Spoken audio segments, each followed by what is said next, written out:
শয়তান খারাপ, তুই আমার মেয়ের হাত ভাঙছিস, মানে দোষটা আমার উপরে পড়ে গেছে। তো কইতাছে এই পোলা তো রাখা যাবো না।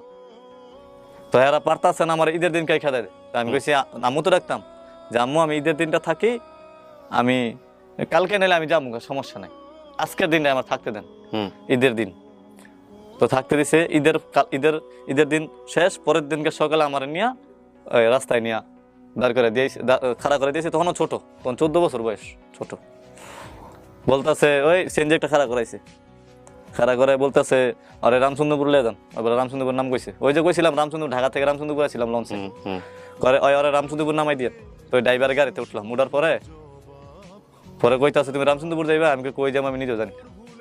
তো ড্রাইভার কই যাইবা মানে তুমি জানো না? পরে ওনার কাছে সব ডিটেলস বললাম, পুরো ঘটনা খুলে বললেন? বললাম। সে বলতেছে দেখো তুমি যেটা চাইতেছো এটা জীবন হবে না, যখন তুমি বড় হবা, প্রতিষ্ঠিত হবা, তখন তোমার বাপ মা তোমার খুঁজা নিব।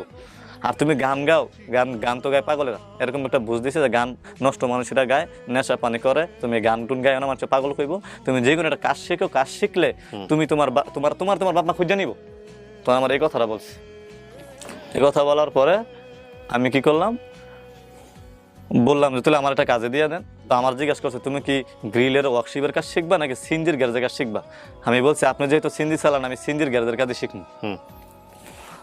পরে সে নিয়ে পুরো এক গ্যারেজে নিয়ে দেয়, তার নাম এই গ্যারেজে নিয়ে দেয়, নিয়ে বলতেছে এই ছেলেটার দুনিয়াতে কেউ নাই, ছেলেটা আমার বলছে ছেলেটা আপনি রাখেন, কাজ শেখায়েন, আর ছেলেটার দুনিয়াতে কেউ নাই।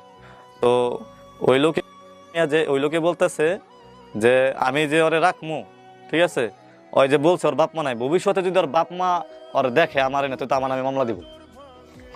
তখন তো কইবা আমি ছেলের চুরি করে আনছি বা কিডন্যাপ করে আনছি, এরকম কিছু বলবো। তখন আমি কি করবো?